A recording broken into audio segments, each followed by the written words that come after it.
Artist হিসেবে ইন্ডাস্ট্রিকে, media ইন্ডাস্ট্রিকে অনেক দূর দেখতে চাই।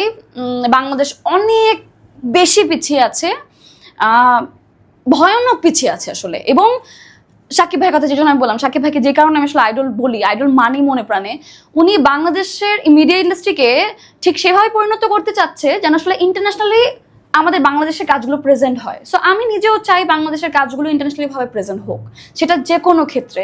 যেমন এখন আমরা মিউজিক ভিডিওগুলো যেগুলো করছি, আমি যেগুলো করছি সেগুলো কিন্তু মানে শুধু বাংলাদেশ মানের তো অনেক ঊর্ধ্বে আমরা ইন্টারন্যাশনালি ভাবে প্ল্যানিং করছি, যে গানগুলো যেন দেখি কোনোভাবে মনে না হয় যে এটা আসলে বাংলাদেশের গান, এটা পারফরমেন্সটা বাংলাদেশের, এক্সপ্রেশন মনে হবে না যে এটা এই তো মানে আমরা বলি না যে আরে তো বাংলাদেশের নায়িকা আর কি করতে পারবে, বাংলাদেশের গান আর কত দূর হবে, বাংলাদেশের এটা যেন আসলে না হয়। আর সেই জন্যই আসলে প্রতিনিয়ত নিজেদের চেঞ্জ করছি, আমরা আরো ডেভেলপ করছি। সো ওকে, আমি বাংলাদেশকে আর অনেক দূর দেখতে চাই, অনেক দূর, এটা আসলে বললে ভুল হবে, অনেক দূর দেখতে চাই।